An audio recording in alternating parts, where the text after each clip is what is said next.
कहानी की शुरुआत होती है एक लड़की से जो अपनी गाड़ी में कहीं जा रही होती है। हम देखते हैं कि वो गाड़ी से सफ़र तय करते हुए किसी अनजान जगह पर पहुंच जाती है, लेकिन जैसे ही वो वहां पहुंचती है वहां के लोग अजीबोगरीब बातें करने लगते हैं, ऐसी बातें जिनके बारे में उसने कभी सोचा भी नहीं था। उसे समझ नहीं आता कि आखिर ये लोग किस बात की चर्चा कर रहे हैं। फिर अचानक वहाँ कोई चेंग ली नाम के इंसान का जिक्र करता है। बस इतना सुनते ही उस लड़की को समझ आ जाता है कि उसे किसी नॉवल की कहानी के अंदर खींच लिया गया है। हाँ, उसी नॉवल में जिसकी कहानी वो खुद जानती थी। इस नॉवल का मेन लीड है चेंग ली, लेकिन उसकी लवर कोई और है। अगर चेंग ली ने इस लड़की से शादी नहीं की तो उसकी पूरी फैमिली और खुद उसकी जान चली जाएगी। इसलिए अपनी फैमिली और बिजनेस को बचाने के लिए उसे अब चेंग ली और उसकी गर्लफ्रेंड के बीच मिसअंडरस्टैंडिंग पैदा करनी होगी ताकि वो किसी तरह चेंग ली के दिल में अपनी जगह बना सके। उस लड़की का नाम है तंग तंग, एक खुश मिजाज, चुलबुली और हंसमुख लड़की। आगे की सीन में हम देखते हैं कि उसके डैड वहाँ आते हैं। फैमिली के सारे लोग मिलते हैं और प्यार से बात करते हैं। उसकी माँ कहती है, तुम घर के अंदर क्यों नहीं आ रही हो? तंग तंग बताती है कि उसकी फेवरेट कार कोई और ले गया है और उसे नहीं पता कि वो किसने ली। जब वो नौकरों से पूछती है तो कोई जवाब नहीं देता। वो परेशान होती है कि अब करे तो क्या करे। तभी अचानक वहाँ एक लड़की आती है जो तंग तंग की वही फेवरेट कार लेकर आती है। तंग तंग उसे देखते ही समझ जाती है वो कोई और नहीं बल्कि चेंग ली की गर्लफ्रेंड मोको है। गुस्से में तंग तंग उसके पास जाती है और उसे जोर से एक थप्पड़ मार देती है। वो कहती है, दोबारा मेरी कार लेने की हिम्मत मत करना। मोको शांति से जवाब देती है, दरअसल मैं ये गाड़ी आपकी माँ की परमिशन से लाई थी, खुद से नहीं ली। आप चाहें तो उनसे पूछ सकती हैं, और वैसे भी मैं आपकी यंगर सिस्टर हूँ। तंग तंग हैरान रह जाती है। उसे याद आता है कि हाँ, मोको सच में उसकी छोटी बहन है। वो तुरंत माफी मांगती है और माहौल को नॉर्मल करने की कोशिश करती है। फिर सीन कट होता है घर के अंदर, जहाँ पूरी फैमिली एक साथ बैठकर फैमिली बिजनेस पर चर्चा कर रही होती है। तभी मोको अपने बॉयफ्रेंड को लेकर आती है जो कोई और नहीं चेंग ली ही होता है। अब चेंग ली को पता है कि कहानी में तंग तंग की एंट्री से सब कुछ बदलने वाला है। वो जानता है ये वही लड़की है जो नॉवल की किस्मत को मोड़ देगी। चेंग ली का इंटरेक्शन तंग तंग के डैड से होता है। वो एक फेमस बिजनेसमैन है जिसके आइडिया किसी भी कंपनी को शानदार इन्वेस्टमेंट दिला देते हैं। इसके बाद वो तंग तंग से भी मिलने आता है। तंग तंग कहती है, इससे तो मेरी एंडलेस फाइट है जो कभी ख़त्म नहीं होगी। फिर अचानक तंग तंग अपने डैड से बोल देती है, डैड क्या मैं आपकी कंपनी मैनेज करने चलूं? चेंग ली बीच में टोकता है, डैड की कंपनी तो वही संभालेगा जिसकी शादी उनकी बेटी से होगी, यानी कि मैं, क्योंकि मैं मोको का बॉयफ्रेंड हूँ और हमारी शादी भी तय है। लेकिन तंग तंग के डैड बीच में बोलते हैं, मेरी बेटी ने बहुत दूर से सोच रखा है, मैं उसे ऐसे नहीं रोक सकता। अगर मैं उसे रोक दूंगा तो उसका आत्मविश्वास टूट जाएगा, और वैसे भी मोको को बिजनेस में कोई दिलचस्पी नहीं है। तंग तंग हमेशा से एम्बिशियस रही है, मुझे यकीन है वो एक दिन शानदार बिजनेस वुमन बनेगी। ये सुनकर तंग तंग बहुत खुश हो जाती है। तंग तंग चेंग ली से कहती है, शायद मुझे मोको की डिग्री या एजुकेशन के बारे में ज्यादा नहीं पता, पर हाँ, उसे पढ़ाई या बिजनेस में कभी दिलचस्पी नहीं रही। मैं हमेशा से बिजनेस ओरिएंटेड रही हूँ। चेंग ली मुस्कुराते हुए कहता है, ठीक है, जो फैमिली डिसाइड करेगी मैं वही मानूंगा। पर अंदर ही अंदर उसे जलन होती है क्योंकि वो तंग तंग के पिता का पूरा बिजनेस अपने नाम करना चाहता था। वो कहता है, डैड मैं तो बस आपकी कार लौटाने आया था। वो चाबी रखता है और वहाँ से चला जाता है। बाहर जाते हुए सोचता है, ये तंग तंग किसी चीज़ को नॉर्मल नहीं होने देगी। मुझे इससे या तो दूर रहना होगा या इसे रास्ते से हटाना होगा। थोड़ी देर बाद चेंग ली फिर घर आता है और तंग तंग के डैड से पूछता है, क्या मैं मोको को डेट पर बाहर ले जा सकता हूँ? डैड परमिशन दे देते हैं। अगले सीन में तंग तंग अपने डैड से कहती है, डैड कल कुछ मीटिंग्स हैं, क्या मैं भी उनमें शामिल हो सकती हूँ? डैड कहते हैं, वो मीटिंग्स हमारे सीनियर एम्प्लॉयज़ के लिए हैं, उन्होंने सालों से कंपनी को संभाला है, हम उन्हें रिस्पेक्ट देना चाहते हैं, तुम बाद में ऑफिस ज्वाइन कर लेना। तंग तंग कहती है, कम से कम एक बार तो मीटिंग देखने का मौका दे दीजिए। डैड मुस्कुराकर कहते हैं, ठीक है, अगर तुम्हारा मन है तो कल आ जाना। उधर चेंग ली अपने घर पहुंचता है, गुस्से में आद बबूला। वो कहता है, मेरी गर्लफ्रेंड को क्यों नहीं दिखता कि उसकी बहन उसका हक छीन रही है? मोको उसे समझाने की कोशिश करती है,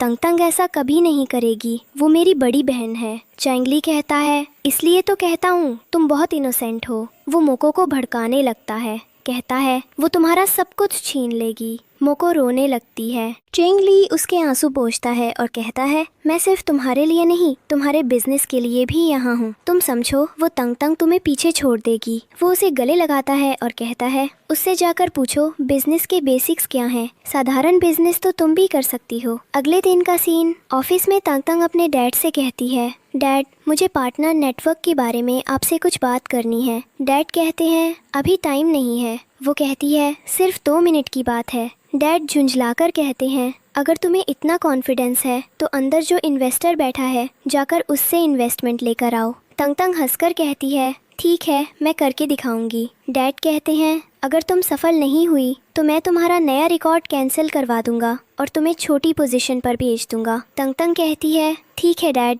अब देखिए मेरी कोशिश। वो अपने इन्वेस्टमेंट आइडिया उनके साथ शेयर करती है जिसमें उसने मॉडर्न टेक्नोलॉजी और नए इम्प्लीमेंट्स शामिल किए होते हैं। डैड उसकी सोच देखकर बहुत इम्प्रेस हो जाते हैं। वो कहते हैं तुम्हारा ये थॉट प्रोसेस बहुत अच्छा है। मुझे उम्मीद थी कि तुम मोको से बेहतर सोचोगी, इसीलिए मैंने तुम्हें ऑफिस आने दिया। तंग तंग बहुत खुश होती है क्योंकि पहली बार उसके पिता ने उस पर भरोसा किया। अगले दिन वो कई इन्वेस्टर्स को कॉल करती है। कुछ इन्वेस्टर्स तो उसे अपने एड्रेसेस तक भेज देते हैं कि वो आकर डील पक्की करे। तंग तंग खुश होती है और कहती है इससे बेहतर मौका मुझे नहीं मिलेगा। लेकिन वहीं दूसरी तरफ चेंग ली अब तंग तंग को अपनी जिंदगी की सबसे बड़ी प्रॉब्लम समझने लगा है। वो प्लान बनाता है उसे रास्ते से हटाने का ताकि वो अपने ससुर का पूरा बिजनेस अपने नाम कर सके। अगले दिन चेंग ली एक क्लब में पहुंचता है जहां कुछ लोग पार्टी कर रहे होते हैं और तभी वहां तंग तंग अपनी बहन मोको के साथ पहुंच जाती है जबकि चेंग ली किसी और लड़की के साथ बैठा होता है। अब कहानी आगे बढ़ती है। तंग तंग पुलिस को साथ लेकर वहां पहुंचती है। वो सीधे अंदर जाती है और कहती है पुलिस ऑफिसर ये जो लड़की आपके सामने बैठी है यही असली कल्प्रिट है। इसने ड्रिंक एंड ड्राइव किया है। इसे तुरंत अरेस्ट कर लीजिए। वो लड़की घबरा जाती है और कहती है तो मैं क्या बोल रही हूँ। मोको भी वहाँ मौजूद होती है और ये सारा नज़ारा चेंग ली भी देख रहा होता है। वो मन ही मन सोचता है वाह इस तंग तंग में कितनी हिम्मत है। आधी रात को अकेली यहाँ चली आई बिना किसी डर के। इसकी गट्स की तो दाद देनी पड़ेगी। थोड़ी देर बाद चेंग ली उस मामले में दखल देता है। वो कहता है मुझे उम्मीद है कि मोको बिल्कुल सेफ होगी और तुम उसकी बहन हो तो तुम्हारा उसकी चिंता करना बिल्कुल नॉर्मल है। वो मोको की तरफ देखकर कहता है क्या मैं तुमसे थोड़ी देर अकेले में बात कर सकता हूँ। मोको जवाब देती है नहीं मेरी बहन भी तुमसे बात करना चाहती है। उधर जिस लड़की ने मोको की कार को हिट किया था वो अपनी गलती मानने को तैयार नहीं होती। चेंग ली पूरी तरह से उसके फेवर में बोल रहा होता है पर अंत में पुलिस उसे पकड़कर ले जाती है। तंग तंग शांत आवाज में कहती है मुझे किसी चीज़ से डर नहीं है। जो रियलिटी है वही सच्चाई है। फैक्ट्स को कोई नहीं बदल सकता। वो वहाँ से चली जाती है। अब तंग तंग को समझ आने लगता है कि चेंग ली इन सब बातों से ट्रिगर हो रहा है। अगर उसे आगे बढ़ना है तो उसे अपने डैड को अपने साथ रखना ही होगा क्योंकि अब उसके पास यही एक रास्ता बचा है। अगले दिन मोको चेंग ली से मिलने जाती है। वो गुस्से में बोलती है कल जब मेरी बहन उस लड़की को अरेस्ट करा रही थी तो तुम बार बार उसका साथ दे रहे थे। मुझे ये सब बहुत बुरा लगा चेंग ली। क्या तुम मुझे समझा सकते हो ऐसा क्यों। चेंग ली ठंडी आवाज में कहता है देखो मैंने तुम्हें पहले भी बताया है तुम्हारी बहन बहुत चालाक है। वो ऐसा सब कुछ इसलिए कर रही है ताकि तुम्हारे डैड की अटेंशन खुद ले सके। वो चाहती है कि तुम्हारे डैड की नज़रों में तुम एक इररिस्पॉन्सिबल डॉटर बन जाओ। वो बात को और बढ़ाता है। वो एकदम अटेंशन सीकर है और इसीलिए मैंने सोचा है कि मैं एक बर्थडे पार्टी ऑर्गेनाइज करूंगा, उसे भी बुलाऊंगा। लेकिन असल में ये पार्टी उसके लिए नहीं बल्कि उसे ह्यूमिलिएट करने के लिए होगी। फिर चेंग ली कुछ लोगों को कॉल करता है जो बदनाम किस्म के आदमी होते हैं। वो चाहता है कि वो लोग तंग तंग को परेशान करे ताकि वो टूट जाए और लोगों की नज़रों में गिर जाए। दूसरी तरफ तंग तंग अपने ऑफिस में होती है। उसे अचानक पता चलता है कि नीचे किसी ने उसके लिए कुछ स्पेशल सामान भेजा है। वहाँ मोको भी मौजूद होती है। तंग तंग हैरान होती है ये क्या लाया गया है। वो मोको को बाहर छोड़ती है और सीधा अपने अंकल और इन्वेस्टर्स के पास जाती है। कहती है, माफ़ कीजिए आपको डिस्टर्ब किया, पर बाहर थोड़ी प्रॉब्लम आ गई थी। मैं चाहती हूँ कि मेरे अंकल इस मामले को संभालें। वो कुछ फ़ोटोज़ और डॉक्यूमेंट्स निकालती है और कहती है, कुछ पुरानी बिल्डिंग्स हैं जहाँ से हम वेस्ट मटेरियल लेकर उसे रिसाइकल कर सकते हैं। इससे हमारे प्रोजेक्ट्स की कॉस्ट घटेगी और पैसा भी बचेगा। उसका अंकल ताना मारते हुए कहता है, क्या तुम पागल हो गई हो? तंग तंग मुस्कुराती है, नहीं, बस आपको एक आइडिया दे रही हूँ, पुरानी चीज़ों को नई में बदलने का। वो बाहर निकलती है और मोको से मिलती है। मोको गुस्से में कहती है, जब से तुम बिजी हुई हो मुझे तो जैसे भूल ही गई हो। उनकी दादी पूछती है, क्या हुआ बेटा, तुम दोनों बहनें झगड़ क्यों रही हो? वहीं उनके डैड बार बार मोको पर चिल्ला रहे होते हैं,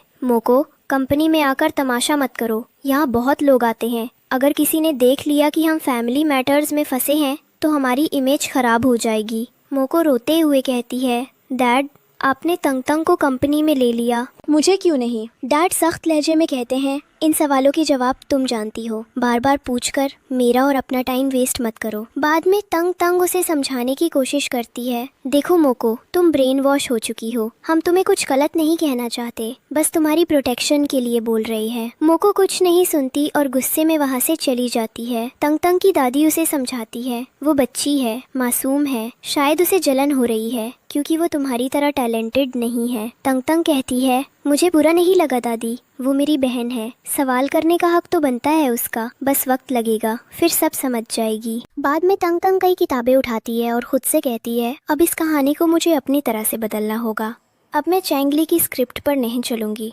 उधर मोको रोती हुई चैंगली के पास जाती है। वो कहती है, आज मैंने अपनी फैमिली से भी झगड़ा कर लिया, डैड से भी। मैंने उनसे अपना हक मांगा पर उन्होंने उल्टा मुझे चुप करा दिया। चैंगली नकली चिंता जताते हुए कहता है, यही तो मैं कह रहा हूँ, वो लोग तुम्हें सिर्फ इस्तेमाल कर रहे हैं। तुम्हारे डैड दिखावे में कहते हैं कि तुम समझदार और प्यारी बेटी हो, लेकिन असलियत में वो सिर्फ तंग तंग को आगे बढ़ाना चाहते हैं। कुछ समय बाद तुम देखना, तंग तंग एक फेमस और रिच बिजनेस वुमन बन जाएगी और तुम बस एक हाउसवाइफ बनकर रह जाओगी। वो उसे गले लगाता है और कहता है, चिंता मत करो, मैं हूँ तुम्हारे साथ। आज जाकर तंग तंग को बर्थडे पार्टी में लेकर आओ। लेकिन अब मोको के मन में भी शक उठने लगता है, चैंगली बार बार तंग तंग की बात क्यों करता है, कहीं उसे तंग तंग से प्यार तो नहीं हो गया। दूसरी तरफ चैंगली पूरी तैयारी में है। वो क्लब में पहुंचता है जहां वो एक घटिया प्लेबॉय टाइप आदमी से मिलता है। वो आदमी उसे उकसाते हुए कहता है, तुम बहुत लड़कियों को अपनी तरफ खींच लेते हो, लेकिन हमारे पास एक असली खिलाड़ी है, तंग तंग, जिस पर कभी कोई अफवाह तक नहीं चली। चैंगली हंसता है और कहता है, तो फिर कोशिश करके देखो, अगर तुम उसे अपने करीब ला सके तो मैं तुम्हें मोटा पैसा दूंगा। वो प्लेबॉय इस बात को एक चैलेंज मान लेता है। अब सीन कट होता है बर्थडे पार्टी पर। तंग तंग पार्टी में आती है, सब कुछ नॉर्मल लग रहा होता है। वो प्लेबॉय लड़का भी वहाँ मौजूद होता है। वो बार बार तंग तंग के पास जाकर अजीब बातें करने लगता है। आजकल की वर्किंग औरतों में इतना ईगो होता है जितना कंट्री के प्रेसिडेंट में भी नहीं। तंग तंग मुस्कुराकर जवाब देती है, मुझे लगता है आपको गलतफहमी है, मैं अंदर से बहुत काइंड हूँ, किसी के लिए ईगो या ग्रज नहीं रखती, शायद आप ये बेसिक बात नहीं समझे। तभी एक लेडी पास आकर कहती है, तुम ऐसा क्यों बोल रहे हो, क्या ये कोई एक्ट है, स्क्रिप्ट है? तंग तंग कहती है, मैं तो इसे पहली बार देख रही हूँ, मुझे नहीं पता ये कौन है और ये ऐसी बातें क्यों कर रहा है। जो भी आपकी गलतफहमी है वो आपकी मुबारक। वो वहाँ से साइड हो जाती है। लेडी भी पीछे हट जाती है, लेकिन वो प्लेबॉय लड़का हार मानने को तैयार नहीं होता। वो बार बार तंग तंग के आसपास मंडराता रहता है। वो कहता है, इस पार्टी की बर्थडे गर्ल को कुछ स्पेशल गिफ्ट देना तो बनता है। वो तंग तंग को एक गिफ्ट देता है और फिर उसके लिए ड्रिंक लेने चला जाता है, पर जैसे ही मौका मिलता है वो चुपके से ड्रिंक में कुछ मिला देता है और यही से कहानी एक खतरनाक मोड़ लेने वाली होती है। तंग तंग तुरंत उस गिफ्ट किए हुए ड्रिंक को हौले से देखती है और बहुत चालाकी से फैसला लेती है। वो खुद उस ड्रिंक को नहीं पीती, बजाय उसके वो साइड की ड्रिंक उठाकर प्लेबॉय के सामने रख देती है और कहती है, ये ड्रिंक आपके लिए है। फिर वो उसे अपने ही आंखों के सामने पीने को कहती है, पर तभी प्लेबॉय के सीने में तेज दर्द उठता है। दूसरे सीन में हम उसे अस्पताल के अंदर देखते हैं। चैंगली उसके पास आकर कहता है, मैंने तुम्हें पहले ही समझाया था, ऐसी लड़की को चैलेंज करना बड़ी गलती है, तुम्हें बेसिक बातें समझनी चाहिए थी। वो लड़का गुस्से में जवाब देता है, उसने मेरा ईगो ठेस पहुंचाया। ऐसी लड़की को अगर मैं अपने घुटनों पर नहीं लाता तो मैं भी प्लेबॉय नहीं, मैंने कई लड़कियों को डेट किया है। इधर तंग तंग अपने काम पर पूरी तरह फोकस कर चुकी होती है। उसके नए प्रोजेक्ट के लिए कई इन्वेस्टर्स मिल चुके हैं। कुछ ने तो पुराने कंपनीसेशन वाले मसलों को भी फिक्स कर दिया है। लोग उसकी कंपनी के साथ काम करने के लिए तैयार खड़े हैं और तंग तंग तय कर लेती है कि वो और लोगों को भी इस प्रोजेक्ट से जोड़ेगी। उसी समय वही प्लेबॉय फिर से फूल और गिफ्ट लेकर ऑफिस आता है। पहले उसकी रिसेप्शनिस्ट उसे लेने से मना कर देती है, पर वो जबरन फूल छोड़कर चला जाता है। मोको वहाँ आकर अरिंद से मिलती है और सोच बैठती है कि ये फूल चैंगली ने भिजवाए हैं और तुरंत झगड़ा शुरू कर देती है। वो चिल्लाती है, तेरी गंदी नज़र मेरे फियंस पर है, फियंस पर है। तंग तंग शांत होकर कहती है, मुझे नहीं पता तुम किस बारे में बोल रही हो। इधर चैंगली उस आदमी से मिलता है और पूछता है, तुम्हारा काम कैसे रहा। वो कहता है कि उसने आगे की योजना शुरू कर दी है। चैंगली शांति से कहता है, मैं बस इंतज़ार कर रहा हूँ तुम्हारे सुनने का कि कब तुम कहो हाँ। तंग तंग अब मेरे अंडर है। वो आदमी बताता है कि वक्त जल्दी आएगा। दोनों आपस में गिलास उठाकर चीयर्स करते हैं। वही तंग तंग अपने डैड के पास बैठकर सोचती है, शायद कुछ तो है जिनकी वजह से इस फैमिली में बार बार प्रॉब्लम आ रही है। चेंगली कहीं न कहीं समस्याएं पैदा कर रहा है। वो सलाह देती है कि उन्हें मोको को चेंगली से दूर रखना चाहिए। किसी क्वांटम जीनियस बीमारी जैसी चीज का डर जताती है। डैड तुरंत कड़ा हो जाते हैं, अगर सच में ऐसा कुछ है तो मैं मोको को उसके पास नहीं जाने दूंगा। तंग तंग कहती है, पर पहले अचानक कोई फैसला मत लें। अगर हम बहुत ज़्यादा दबाव डालेंगे तो मोको समझेगी कि हम उसकी पर्सनल लाइफ में दखल दे रहे हैं और वो हमसे दूर हो जाएगी। चेंगली बहुत घूम फिर कर ट्रिगर होगा। हमें हर किस्म की परिस्थितियों के लिए तैयार रहना होगा। अगले दिन तंग तंग अपनी टीम के साथ उस बिल्डिंग की लोकेशन पर पहुंचती है जिसे वे नया ऑफिस बनवाने वाले हैं, BHU बनवारी। वो चेक करती है कि कंस्ट्रक्शन सही चल रहा है या नहीं, काम में कोई कमी तो नहीं, और वर्करों से कहती है कि आसपास पेट्रोलिंग रखो ताकि कोई प्रॉब्लम ना हो। तभी बाहर से अचानक तेज शोर आता है। तंग तंग बाहर जाती है तो देखती है कि कुछ लोग वहाँ जमा हैं और उन लोगों का इरादा साफ तौर पर हिंसक है। वे चिल्ला रहे होते हैं कि ये बिल्डिंग अवैध है, मालिक को सामने लाओ। और कुछ लोग सीधे तंग तंग पर हमले के इरादे से आगे बढ़ते हैं। तभी वही प्लेबॉय टाइप लड़का पहुंचता है और गुस्से में उन लोगों को काबू करता है। वो बुरी तरह मारपीट कर देता है। बाद में पता चलता है कि वे सारे लोग मामूली स्टूडेंट थे जिन्हें पैसे का लालच देकर भेजा गया था। उन्हें बोल दिया गया था कि कहाँ आना है और किसे टारगेट करना है। उन्हें खुद कुछ पता नहीं था। तंग तंग अपने वर्करों से कहती है, इन सब का नाम पता लगाओ, जो इनको भेज रहा है उसे ढूंढो। इधर चेंगली अपने उस प्लेबॉय साथी से मिलता है और कहता है, देखा, एक बार तुम्हें मेरी मदद की ज़रूरत पड़ी। वो साथी जवाब देता है कि उसका काम आधा पूरा हुआ। वो इंतज़ार कर रहा है कि तंग तंग जब कमज़ोर पड़े तब उसे आखिरी वार करना है। पर अगले ही मोड़ पर दिखता है कि तंग तंग ने सब कुछ संभाल लिया। उसने प्लेबॉय को पकड़ा, पुलिस बुला दी और सबूत अपने पास रख लिए। वो प्लेबॉय बेबस होकर पकड़ लिया जाता है। तंग तंग ठंडी आवाज़ में कहती है, मैंने पहले ही पुलिस को सूचित कर दिया था, तुम्हें चिंता करने की जरूरत नहीं है। कुछ देर बाद पुलिस आती है और प्लेबॉय को लेकर चली जाती है। वही चेंगली वहाँ आकर जिज्ञासा जताता है, क्या हुआ, सब ठीक है? तंग तंग मुस्कुराकर कहती है, हाँ, हम बस सभी वर्कर्स के साथ कुछ प्रैंक कर रहे थे। चेंगली मानो कुछ अनकही बात लेकर वहाँ से निकल जाता है। अगला सीन में तंग तंग अकेले बैठी सोचती है, चेंगली कितना खतरनाक इंसान है। वो मेरी बहन की प्रॉपर्टी और पैसे के लिए कितना बेसब्र है। क्यों वो मेरे पिताजी का बिजनेस अपने नाम करना चाहता है? क्यों वो खुद कोई कंपनी शुरू नहीं करता और मेरी फैमिली पर इतना जोर डालता है? तभी पुलिस स्टेशन से कॉल आती है। पूछते हैं कि पकड़े गए शख्स को कितने दिनों के लिए जेल में रखा जाए। तंग तंग जवाब देती है, जब तक हमें चेंगली को एक्सपोज करने का पूरा मौका नहीं मिल जाता, उसे उतने ही दिन रखा जाए। हम इसे मेन विक्टिम की तरह यूज करेंगे, ये हमारे लिए दवाई बन सकती है। इधर चेंगली गाड़ी में बैठा है, गुस्से से भरा हुआ। वो बार बार सोचता है कि जो मैं चाहता हूँ वो क्यों नहीं हुआ। वो फ़ोन करके पुलिस में दखल देने की कोशिश करता है, पर पुलिस उसे बताती है कि उस शख्स पर गंभीर आरोप हैं और केस आगे बढ़ रहा है। इसी दौरान तंग तंग ऑफिस में व्यस्त है। उसके पिताजी आते हैं और पूछते हैं, क्या हुआ, तुम ठीक तो हो? तंग तंग कहती है, हाँ, कुछ मामूली लोग थे, पर चिंता मत कीजिए, सब संभाल लिया गया है। तंग तंग कहती है, डैड, आप टेंशन मत लीजिए, आप ज़्यादा सोच रहे हैं, मैं सब कुछ नॉर्मल कर दूंगी। डैड की आवाज़ भारी है। हर वक्त ये चेंगली आकर तुम्हें प्रॉब्लम क्रिएट कर रहा है। एक बेटी जो उसके प्यार में पड़ी है, एक बेटी जो उससे नफरत करती है, और ये लड़का हमारी फैमिली को बर्बाद करने पर तुला है, फिर भी वही उसे प्रोटेक्ट कर रही है। मैं कहाँ जाऊँ? तभी कोई शख्स आता है, शायद चैंगली के डैड। वो तंग को अपनी बेटी की तरह मानते हैं। कहते हैं, मुझे पता चला कि आज कंस्ट्रक्शन एरिया में क्या हुआ, घबरा गया, सोचा विजिट कर लूं। तंग मुस्कुराकर कहती है, नहीं, वहाँ चैंगली आया था, उसने सब संभाल लिया अंकल। उस जैसा इंटेलिजेंट लड़का कहीं नहीं मिलेगा। डैड आभार जताते हैं, आप लोगों की मेहरबानी है, वो हमारे बिजनेस को सपोर्ट कर रहा है। मैं ग्रेटफुल हूँ कि वो आपकी फैमिली से कनेक्ट हो पाया। तंग हल्का सा तंज करती है, वो बहुत कुछ कर रहा है और शायद इसके बाद वो कुछ करने लायक ना रहे। फिर वो विनम्रता से कहती है, अंकल हम बाद में मिलेंगे, अभी मुझे फैमिली के काम से निकलना है। डैड धीरे से कहते हैं, बेटा स्पाइडरमैन सिर्फ मोको ही हमारी मदद कर सकती है, ये सब उसी ने किया है। अगर वो चाहे तो चैंगली जैसी घंटी हमारे गले से उतार फेंके, पर वो ऐसा नहीं करेगी। कुछ देर बाद डैड फिर बुलाते हैं, तंग क्या मैं तुमसे थोड़ी देर बात कर सकता हूँ? तंग हाँ बिल्कुल। उधर उसे पुलिस स्टेशन भी जाना है। वो पहले चैंगली के डैड से 2 बातें करके थाने पहुँचती है, उस प्ले बॉय से मिलने। प्ले बॉय भड़क कर कहता है, तुम मुझे यहाँ से निकाल क्यों नहीं रही हो? तंग ठंडी आवाज में, उसके लिए मेहनत और पैसे लगेंगे। चैंगली ने तुम्हें इतने पैसे दिए हैं?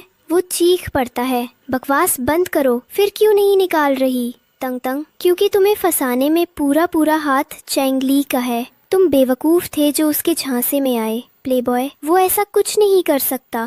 तंग कर चुका है, वरना मेरे पास तुम्हारे खिलाफ इतने मजबूत सबूत आते कहाँ से? ये सुनकर प्लेबॉय का दिमाग घूमता है। यही तंग उसे चैंगली के खिलाफ भड़का देती है। उधर चैंगली तंग को कॉल करता है, इन सब में मेरा कहाँ हाथ है? कोई प्रूफ है तुम्हारे पास? तंग दृढ़ लहजे में, होंगे, और तुम्हारे सामने एक दिन सब रखूंगी। जब मेरी सिस्टर तुमसे छुटकारा पाएगी, हम तुम्हें गिल्टी प्रूफ करवाएंगे, ये मेरा वादा है। इसके बाद तंग सीधे हॉस्पिटल जाती है। वो अपनी बहन मोको से मिलती है। पता चलता है कि चैंगली की दोस्त की तबीयत बहुत बिगड़ गई है और मोको उसकी केयर टेकर बनी हुई है। मोको तंग को मैंगो जूस पकड़ा देती है, अंदर दे दो, उसका पेट दुख रहा है। चैंगली पास बैठा होगा। तंग अंदर पहुंचने ही वाली होती है कि सुनती है चैंगली उस लड़की से पूछ रहा है, तुम्हारा चेहरा इतना लाल क्यों है? किसी ने मारा क्या? वो अरिंद का नाम लेती है। चैंगली तंग पर चढ़ जाता है, तुम मोनोपोलिस्टिक लीडर हो, पावर मिली तो किसी के साथ भी कुछ भी करोगी? तंग कटाक्ष से,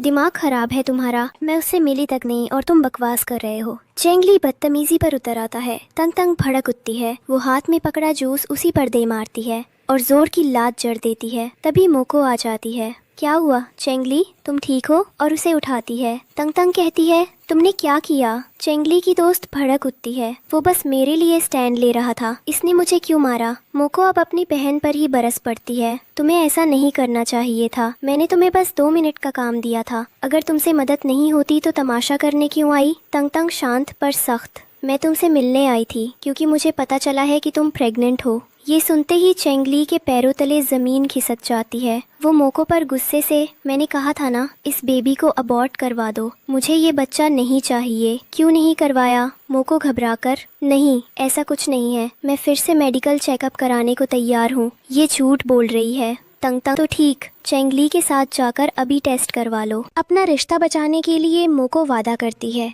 मैं सैंपल दूंगी, सारे टेस्ट कराऊंगी, चाहे कुछ भी हो। तंग दहलीज पर रुककर साफ कहती है, मैं किसी के सामने झुकने नहीं वाली। लेकिन मोको तंग को नजरअंदाज करते हुए चैंगली के साथ चली जाती है। अगला सीन, तंग अपनी माँ के पास। वो पूछती है मोको कैसी है, उसकी दोस्त कैसी है, उसने बच्चे पर क्या डिसाइड किया? तंग माँ को दिलासा देती है, मॉम आप टेंशन मत ले, बहुत जल्दी हम चैंगली को सबके सामने एक्सपोज कर देंगे। अभी वो ब्रेन वॉश्ड है पर समझ जाएगा। उधर मोको और चैंगली में तीखी बहस जारी है। चैंगली झल्लाकर, तुम्हारी बहन आकर मेरी हर प्लानिंग बर्बाद कर देती है, मैं उसे ज्यादा दिन नहीं खेलने दूंगा। तुम भी बेवकूफ हो, अपने घर में अपने लिए कुछ मांग नहीं पाती। मोको, मैं कोशिश कर रही हूँ पर ऐसे मत बोलो, वो मेरे पेरेंट्स हैं। चैंगली अचानक चाल बदलता है, मैं चाहता हूँ कि अब तक जितनी गलतियाँ हुई मैं तंग से माफी मांगू, क्या तुम उसे मेरे पास ला सकती हो? मोको, हाँ बिल्कुल। वो तैयार हो जाती है। अगला सीन, मोको तंग के पास। वो तुमसे कुछ बातों के लिए माफी मांगना चाहता है, अगर तुम फ्री हो तो चलो, काफी समय हो गया हम तीनों ने साथ बैठकर बात नहीं की। तंग सख्त, पहली बात, मुझे उस इंसान से कोई कनेक्शन नहीं रखना, मैं सिर्फ तुम्हारी तुम्हारी वजह से उससे जुड़ी हूँ, क्योंकि तुम मेरी यंगर सिस्टर हो। मोको, ऐसा कुछ नहीं, तुम गलत सोच रही हो। अब सब डाइनिंग टेबल पर बैठे हैं। मोको अचानक कहती है, हमारे पुराने फ्रेंड का बर्थडे है, मुझे जाना ही था। सोचा सिस्टर को भी साथ ले चलूं। डिनर नाइट सबको अच्छी लगती है। डैड साफ कहते हैं, मोको तुम जा सकती हो, पर तंग तंग को इन सब में मत घसीटो। तुम्हारे दोस्तों के बीच वो लेफ्ट आउट फील करेगी। मोको जिद पर, नहीं नहीं, मैं अपनी बहन का ध्यान रखूंगी। तंग तंग एकदम से उठती है। अगर मेरी बहन चाहती है कि मैं उसके फ्रेंड से मिलूं तो क्यों ना जाने दिया जाए। वो बहुत परेशान है। और बातों बातों में वो चैंग ली को भी बीच में घसीट देती है। तंग तंग का भाई टोकता है, तुम दोनों क्यों लड़ रही हो? तंग तंग, अंदर जाकर अपनी स्टडी करो, इस मामले में मत पड़ो। वो थक कर कहती है, मैं इस घर में रह रहकर तंग आ गई हूँ, मुझे किसी दूसरी हाउस में शिफ्ट कर दिया जाए। डैड मान जाते हैं, ठीक है, हमारे पास एक विला है, तुम वहाँ रह सकती हो। अगर काम के लिए ब्रेक चाहिए ले लो। तंग तंग मोको को नज़रअंदाज करते हुए वहाँ से निकल जाती है। मोको के डैड उसे समझाते हैं, तुम समझती ही नहीं, जो इंसान ऑफिस जाता है उस पर कितना प्रेशर होता है, इतनी सारी चीज़ें वो कैसे हैंडल करेगा। तंग तंग सख्ती से कहती है, अभी उसके साथ बहुत कुछ हुआ है, ये बेसिक बात तुम्हें क्यों समझ में नहीं आती मोको? मोको पूरी तरह ऑफेंड हो जाती है। वो रोती हुई सीधा चैंग ली के पास भागती है। मैंने उसे बहुत मनाया पर वो नहीं आई, उल्टा उसकी वजह से फैमिली भी मुझसे नाराज है। चैंग ली झुंझला कर, यार कहाँ फंस गया, ये लड़की इतनी बड़ी लूजर कैसे हो सकती है? इसकी बहन ने मेरा पूरा बिजनेस बिगाड़ रखा है, आधी प्लानिंग ये लड़की बर्बाद करती है। वो मोको की तरफ देखता तक नहीं, पूरा एटीट्यूड दिखाता है। मोको याद दिलाती है, तुमने कहा था हमें मेडिकल चेकअप के लिए हॉस्पिटल चलना है। चैंग ली ताना मारता है, तुम्हारा दिमाग खराब है, तुम पहले ही सब बर्बाद कर चुकी हो, मैं कहीं नहीं जाऊंगा। मोको उसका हाथ पकड़ती है। वो गुस्से में हाथ झटक देता है, मेरी दोस्त को तेज बुखार है, मुझे तुम्हारी कोई परवाह नहीं, जाओ यहाँ से। मोको खुद को दोषी मानने लगती है। उसे लगता है चैंग ली सच में उसे बहुत प्यार करता है। उधर तंग तंग अपने नए विला की छत पर, फाइनली मेरा अपना घर, डबल स्टोरी विला, लेकिन यहाँ आसपास कोई नहीं, खाली खाली सा लग रहा है। चलो पड़ोसी को देखती हूँ। तभी सामने उसका हैंडसम पड़ोसी आता है, जेंगसी। तंग तंग उसे देखते रह जाती है। वो कपड़े सुखाने आया होता है। जैसे ही दोनों की नजरें मिलती है, अजीब सी झेप, दोनों तुरंत नीचे भागते हैं। जेंगसी अपने असिस्टेंट से कहता है, हमारे पड़ोस में कोई लड़की रहने आई है। असिस्टेंट, हाँ बॉस, वो काफी फेमस बिजनेस वुमेन है। तंग तंग, जेंगसी, अच्छा वही जिसके बुरे रिलेशन चैंगली के साथ? छोड़ो, ऐसे लोगों से मेरा कोई लेना देना नहीं, कितने घटिया हो सकते हैं। इधर तंग तंग सोच में, वो मेरे बारे में क्या सोच रहा होगा। वो डिसाइड करती है एक गिफ्ट लेकर माफी मांगने जाएगी। दरवाजा खटखटाती है। मैं साइड में ही रहती हूँ, अभी शिफ्टिंग चल रही है, ये छोटा सा गिफ्ट लेते ही जेंगसी के असिस्टेंट को तंग तंग के पेट से आवाज सुनाई देती है। उसे भूख लगी है। असिस्टेंट उसे अंदर आकर खाना खाने को कहता है। जेंगसी सामने नफरत जैसा कुछ नहीं दिखाता, उल्टा फिक्र करता लगता है। वो तंग तंग को खाना परोसता है। तंग तंग सब चट कर जाती है, बहुत टेस्टी था, अब मुझे चलना चाहिए। वो गुड बाय कहकर निकल जाती है। जेंगसी अंदर गिफ्ट खोलता है। इसे अलमारी में मत रखना, डस्टबिन में फेंक दो। अगला दिन ऑफिस में तंग तंग बार बार ब्लश कर रही है। डैक पूछ लेते हैं, क्या बात है, इतना ब्लश क्यों? असल में चैंगसी ने पूछा था क्या वो रात को उसके घर डिनर कर सकता है। याद करके तंग तंग नर्वस हो रही है। रात का सीन, तंग तंग ने डिनर बनाया। जेंगसी टेस्ट करता है, खाना काफी खराब है।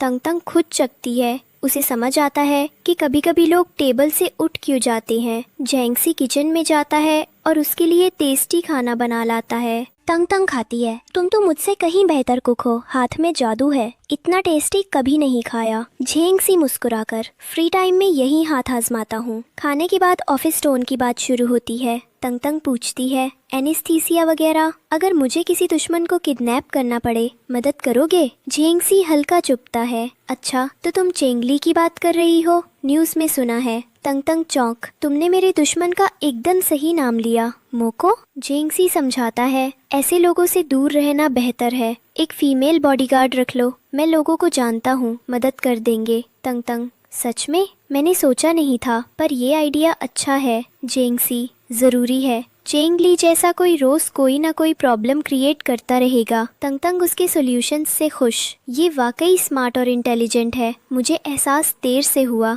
अगला दिन तंग तंग कुकीज़ लेकर पहुंचती है। ये मैंने अपने हाथों से बनाई हैं। जेंगसी तुरंत उठा लेता है, खाने लगता है। बटलर बुदबुदाता है, आप इतनी मेहनत मत किया कीजिए, बॉस को ये सब पसंद। कुछ देर में तंग तंग खुद एक्सपोज कर देती है, मैंने नहीं बनाई, मार्केट से ली है, बस बॉक्स बदल दिया था। जहन सी बात बदलता है, याद है पार्टी में चलना है, मुझे एक कंपेनियन चाहिए, ये ड्रेस तुम्हारे लिए। ड्रेस बेहद खूबसूरत, काफ़ी एक्सपेंसिव। रात में बेडरूम में वो ड्रेस ट्राई करते हुए तंग तंग समझ जाती है उसके दिल में चेंगसी के लिए कुछ तो है। वो बुदबुदाती है, मुझे फ़र्क नहीं पड़ता चेंगली आगे क्या करेगा, वैसे भी अभी शांत है। उसे समझ आ रहा होगा कि वो मुझसे स्मार्ट लड़की को हरा नहीं सकता।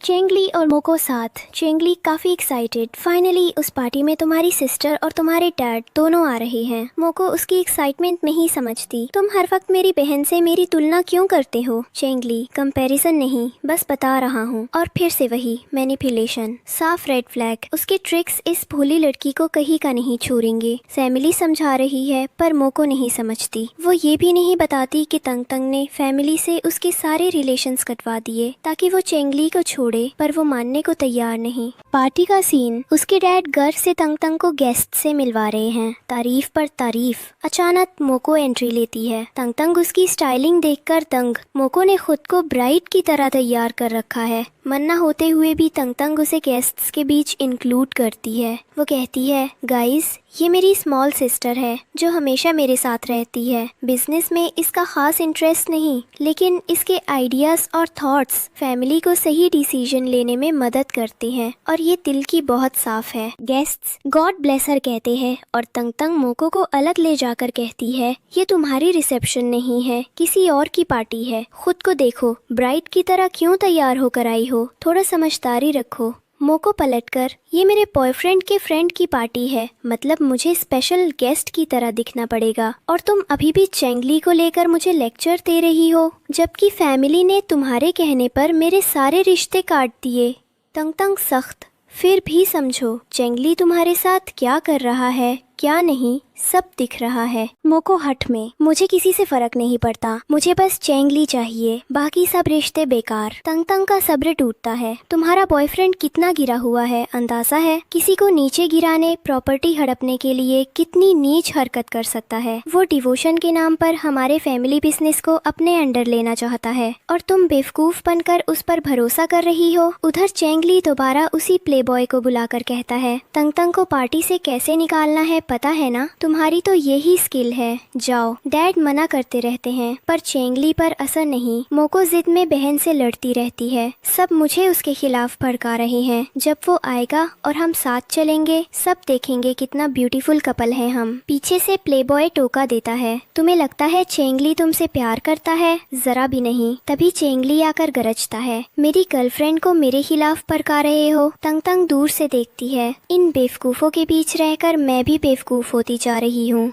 चेंगली मोको से सख्ती से, ऐसे लोगों से सारे रिश्ते खत्म करो, ये पहली और आखिरी वार्निंग है, दूर हो जाओ। तंग तंग तंज से मुस्कुराती है, उल्टा चोर कोतवाल को डांटे। तंग तंग झेंगसी को कॉल करती है, कितनी देर में आओगे? सबके पार्टनर्स आ चुके हैं। इधर मोको प्लेबॉय के पीछे, अभी तुमने कहा कि उसकी बेस्ट फ्रेंड सिर्फ दोस्त नहीं, उससे बढ़कर, मतलब प्लेबॉय काटता है। आजकल की लड़कियां जो हर वक्त तुम्हें जलील करता है, दूसरी लड़की के पीछे घूमता है, वही बेस्ट फ्रेंड? ब्लड ग्रुप भी मैच नहीं, कौन सा भाई बहन? समझो बेस्ट फ्रेंड का मतलब क्या होता है। वो चेतावनी देकर निकल जाता है। तभी चेंगली आता है। मोको उसे गले लगाकर रो पड़ती है, सब मुझे भड़का रहे हैं पर मैं जानती हूँ तुम कैसे हो।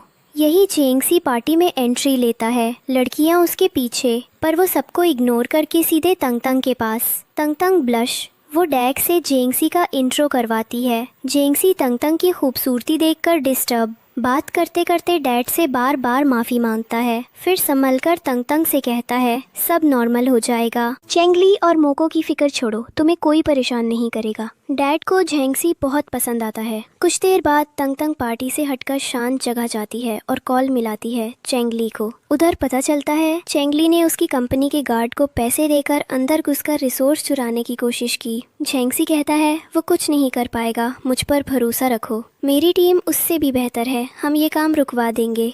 तंग तंग, सच? झेंगसी, बिल्कुल। तभी तंग तंग कहती है, मुझे भूख लगी है। जेंगसी, मेरी गाड़ी में खाना है, चलो। और वो उसे साथ ले जाता है। उधर चेंगली झल्ला रहा है। कंपनी में घुसना पकड़ा गया। गार्ड्स ने साफ कह दिया, मैडम ने अलाउ नहीं किया। असिस्टेंट का कॉल, जो डील लाई थी इन्वेस्टर पीछे हट गया। पब्लिक ओपिनियन में आपकी कंपनी किस कैमरे टाइप ठगी, लोगों के पैसे लूटती है, वर्कर्स को जॉब नहीं देती, बस लेबर की तरह इस्तेमाल। चेंगली गुर्राता है, किसने लीक किया? असिस्टेंट, बहुत समझाया पर उन्होंने हमारा डेटा बाहर दे रखा है, अब कोई डील नहीं करना चाहते। चेंगली पागल होकर, तंग तंग, मैं उसे नहीं छोड़ूंगा। वो कमरे में सामान पटकता चिल्लाता है। कट मोको के घर, माँ, भाई, पिता तीनों समझा रहे, बेटा मेरी बात मानो, वैसा मत करो। तभी चेंगली का कॉल। मोको बिना कुछ सोचे भागती है। माँ पुकारती है, बेटा ये क्या कर रही हो? किसी के लिए इतनी डेडिकेटेड और सीरियस क्यों हो रखी हो?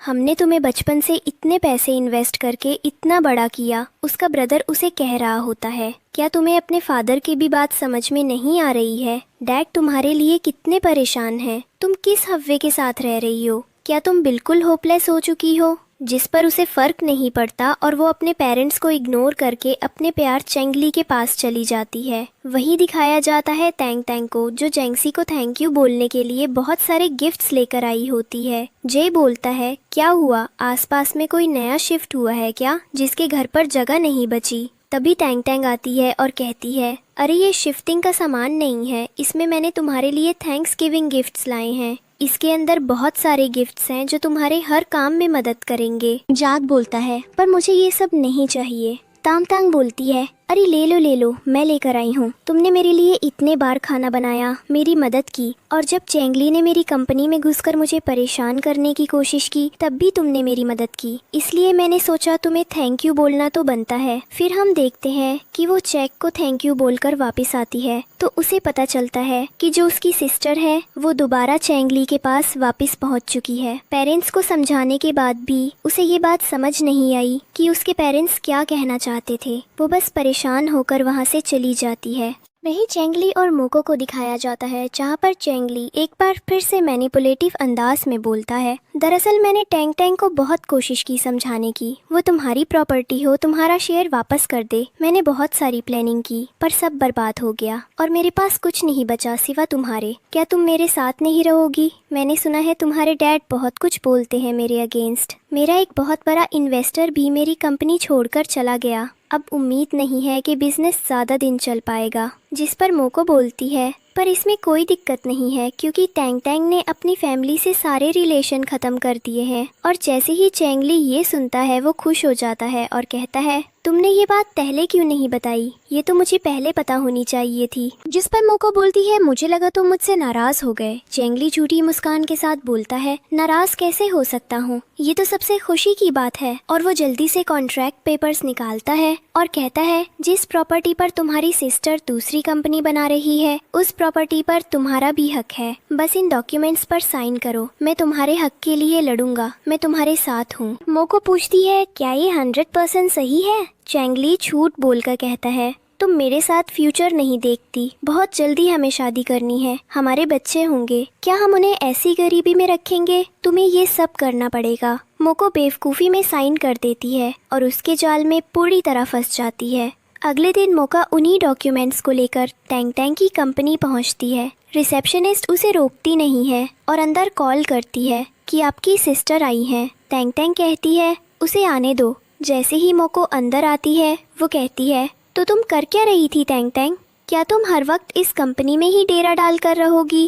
टैंग टैंग शांत होकर बोलती है, मैंने अपनी जगह बनाई है, एम्प्लॉयमेंट दिखाया है, ये साबित किया है कि मेरे अंदर टैलेंट है। जिस पर मोको कहती है, मैंने किसी के साथ कुछ गलत नहीं किया, फिर भी फैमिली ने मुझे धक्के देकर बाहर निकाल दिया। टैंग टैंग बोलती है, पहले तो ये क्लियर कर दूं कि किसी ने तुम्हें धक्के देकर नहीं निकाला। मम आज भी तुम्हें समझा रही हैं कि उस लड़के से दूर रहो। दिक्कत तुमसे नहीं, तुम्हारी चॉइस से है, क्योंकि तुम्हें खुद पता है कि चेंगली हमारी फैमिली को डिस्ट्रॉय करने की पूरी कोशिश कर रहा है। मोको गुस्से में पेपर्स उसके सामने पटकते हुए बोलती है, मैं यहाँ तुम्हारी प्रेम कहानी सुनने नहीं आई हूँ, चुपचाप इन डॉक्यूमेंट्स पर साइन करो। तांग तांग पूछती है, कौन से डॉक्यूमेंट्स? जैसे ही वो चेक करती है उसे शॉक लगता है क्योंकि उसमें चेंगली और उसकी कंपनी के पूरे लिंक्स और कॉन्ट्रैक्ट्स होते हैं। तांग तांग तुरंत अपने डैड को कॉल करती है और कहती है, पापा जल्दी ऑफिस आइए। थोड़ी देर में उसके डैड आते हैं और जैसे ही वो पेपर्स पढ़ते हैं वो शॉक हो जाते हैं और अपनी बेटी मोको से कहते हैं, तुम्हें इसलिए कोई भी बेवकूफ़ बना सकता है। टैंग टैंग अपनी बहन से कहती है, अभी भी वक्त है, फैमिली में वापस आ जाओ, हम तुम्हें बचा लेंगे, और वैसे भी तुम्हारा बॉयफ्रेंड जेल जाने वाला है। लेकिन मोको कुछ भी नहीं सुनती। वो चिल्लाकर कहती है, मैं उसे छोड़कर कहीं नहीं जाऊंगी। वो अपने पेरेंट्स से लड़ने लगती है और कहती है, ये कंपनी का फंड हमारे नाम कर दो, नहीं तो उसका बिजनेस बर्बाद हो जाएगा। टैंग टैंग गुस्से में बोलती है, तुम हमारे फैमिली की मेंबर कभी थी भी नहीं। तुमने डैड, मॉम और मेरे इमोशंस के साथ खेला है। न तुमने हमारे बारे में सोचा न समझा। वो कहती है, थोड़ी देर में पुलिस यहाँ आने वाली है, मुझे निकलना चाहिए क्योंकि उसके खिलाफ और प्रूफ मिले हैं। मोको बोलती है, आप लोग चेंगली को कुछ नहीं कर पाएंगे। टैंग टैंग कहती है, हम कुछ नहीं कर रहे, वो खुद कर रहा है और हमें मजबूर कर रहा है कि हम एक्शन लें। मोको फिर कहती है, आप लोग उसे कुछ भी नहीं करेंगे। टैंग टैंग जवाब देती है, हमें मत बताओ हमें क्या करना है, हमें हमारा काम करने दो। हम अपने फैमिली बिजनेस को ऐसे डिस्ट्रॉय नहीं देख सकते। जब मोको बहुत ज़्यादा बदतमीजी करने लगती है तो टैंग टैंग गुस्से में 2 थप्पड़ जड़ देती है और कहती है, ये उन पेरेंट्स के लिए जिनके इमोशंस के साथ तुमने खेला है। पर फिर भी टैंग टैंग उसे समझाने की कोशिश करती है क्योंकि आखिर वो उसकी छोटी बहन है। लेकिन मोको अब ब्लाइंड हो चुकी होती है। वो अपने डैड को ब्लैकमेल करती है ये बोलकर कि मैं सबको बता दूंगी कि मैं चेंगली के बच्चे की माँ बनने वाली हूँ। ये सुनकर उसके डैड के हाथ कांपने लगते हैं और वो हार मान लेते हैं। इसके बाद मोको भागती हुई चेंगली के पास जाती है। चेंगली बड़े बड़े सपने देख रहा होता है और मोका घबराते हुए कहती है, उसने डॉक्यूमेंट्स पर साइन नहीं किया, उल्टा मुझे धमकी दी कि वो पुलिस बुलाएगी। तुम टेंशन मत लो, मैं तुम्हारे साथ हूँ। हम कहीं दूर चलेंगे, एक नई फैमिली बनाएंगे। मैं तुम्हारे बिजनेस में पूरा सपोर्ट करूँगी। चेंगली ठहाका मारते हुए बोलता है, तुम पागल हो गई हो? तुम्हारी जैसी घटिया लड़की से शादी करूंगा मैं? आज तक मैंने तुम्हें सिर्फ यूज किया है। तभी वहाँ पुलिस आती है और कहती है, चेंगली तुम्हारे खिलाफ बहुत सारे प्रूफ्स मिले हैं, तुमने दूसरी कंपनी के साथ स्कैम किया है। चेंगली पुलिस से बदतमीजी करता है लेकिन पुलिस उसे और मोको दोनों को अरेस्ट कर लेती है। लास्ट सीन में टैंग टैंग को दिखाया जाता है जिसे पता चलता है कि चेंगली नाम की बला उसकी फैमिली से हमेशा के लिए चली गई है। हर एक फैमिली मेंबर सेफ है। उसके फादर मुस्कुराते हुए कहते हैं, अब तुम्हारी शादी की बारी है। टैंग टैंग बोलती है, मैं ऐसा नहीं कर सकती। तभी वहाँ ज़ेंग सी आ जाता है जिसे देखकर टैंग टैंग मुस्कुराती है। दोनों एक दूसरे को देखते हैं और एक हल्की सी मुस्कान के साथ एक दूसरे को किस करते हैं और इसी के साथ इस ड्रामा की हैप्पी एंडिंग हो जाती है।